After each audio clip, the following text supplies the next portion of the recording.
Bonjour, je suis Sonia Vaillancourt, directrice générale du Conseil québécois du loisir. Alors, le Conseil québécois du loisir est une association qui regroupe 39 organismes nationaux de loisirs québécois dans différents secteurs, le loisir culturel, le loisir de plein air, scientifique, socio-éducatif et évidemment touristique. Alors, la mission du Conseil québécois du loisir est de contribuer à l'accessibilité aux loisirs au Québec en mettant en valeur le milieu associatif.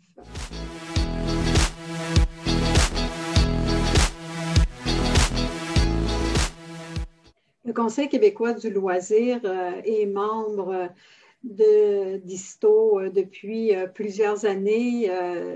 Nos deux organismes ont une longue trajectoire avec de belles réalisations. En fait, on peut penser au congrès de 1996 où il y a eu la Déclaration de Montréal. On a eu aussi le congrès de 2008 à Québec.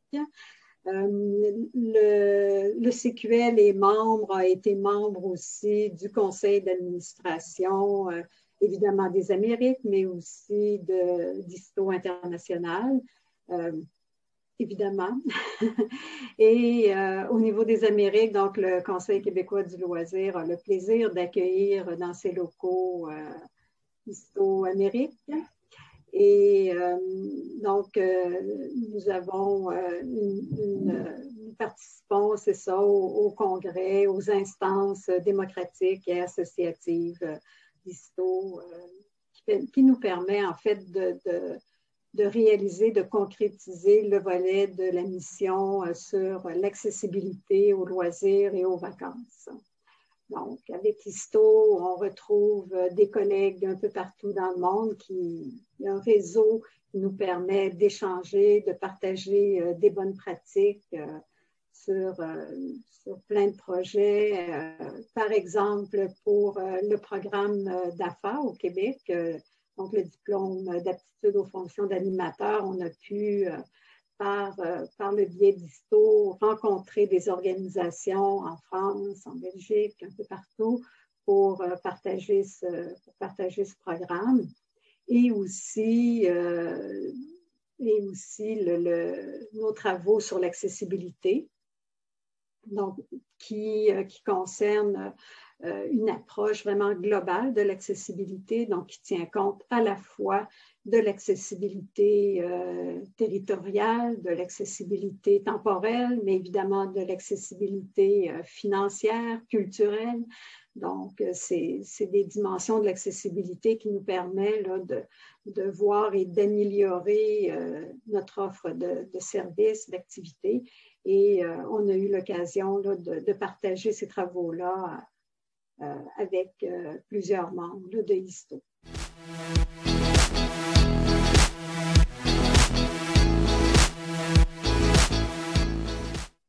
Donc, pour le Conseil québécois du loisir, pour le CQL, les défis en termes d'accessibilité, bon, c'est sûr qu'on ne peut pas faire abstraction du contexte actuel de la pandémie qui révèle en fait des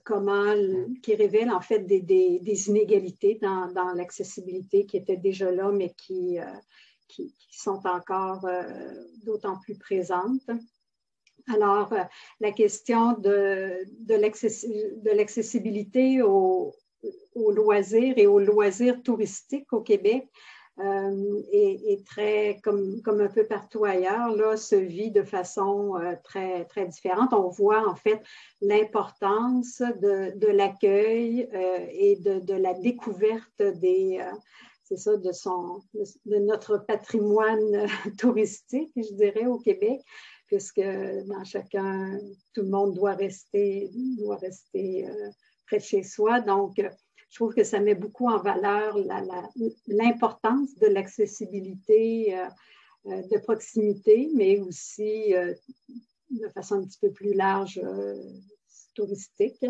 Donc, au niveau des défis de l'accessibilité, il y a aussi pour les différents groupes ou groupes particuliers qui ont besoin de services plus particuliers. Donc, ça, on y voit aussi. On est très heureux aussi des nouvelles orientations du ministère du Tourisme en termes de vision, d'orientation, donc qui rejoint le mémoire qu'on a fait, qui rejoint nos orientations en termes de développement durable et responsable, donc qui va parfaitement dans le sens que nous avons proposé dans notre mémoire en 2009, qui précédait là, cette nouvelle politique et plan d'action. Donc, au niveau de l'accessibilité, on nous démontrait comment le tourisme, en fait, comment les entreprises collectives d'économie sociale, comment ces entreprises-là sont déjà engagées dans la poursuite, dans l'atteinte des objectifs de développement durable en termes de... Parce qu'il y a des objectifs sociaux, à la fois économiques et à la fois environnementaux.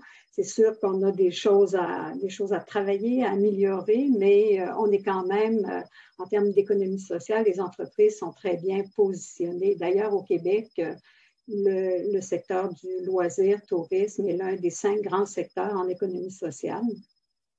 Donc, le Conseil québécois du loisir continue là, à contribuer à toutes les plateformes quand on peut exprimer et faire la promotion de ces grands objectifs. Et aussi, on souhaite pouvoir réaliser, documenter davantage ces aspects du départ en vacances ou du non-départ en vacances, parce que c'est aussi une réalité au Québec. Donc, voilà, le CQL continue ses travaux dans ce sens-là.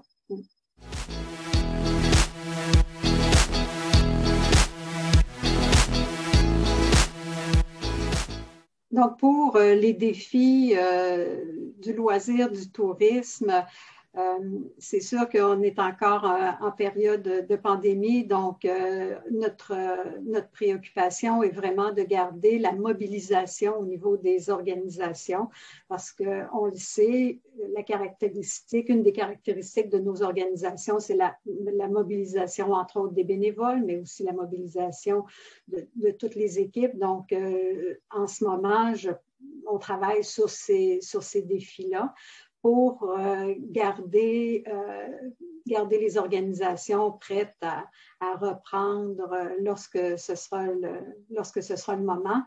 Et dans cette reprise, je pense on a aussi vraiment à mettre en œuvre nos orientations et nos objectifs. Est-ce qu'on veut, et là je pense qu'il y a vraiment des réflexions à faire, est-ce qu'on veut reprendre de la même manière? On sait les aspects plus négatifs là, du non-respect des capacités d'accueil, des capacités de charge. Quand on parle des milieux naturels, on le voit au Québec comme ailleurs, comment l'attrait du milieu naturel pour les activités de plein air, comment on est heureux que les populations redécouvrent ou découvrent ces aspects-là, mais en même temps, on vit aussi les aspects plus négatifs peut-être de cet engouement-là. Donc, je pense qu'on a un travail de réflexion à faire et un travail aussi de sensibilisation, d'éducation au tourisme. Hein. Comment vivre notre expérience touristique dans le respect des gens, des communautés, de l'environnement. Donc, ça, je pense que ça va être un défi pour tout le monde et le CQL, on est très heureux de pouvoir partager ces visions puis d'échanger sur les bonnes pratiques pour la suite des choses, pour qu'ensemble, on puisse vivre une reprise qui va être inclusive et bénéfique pour le plus grand nombre.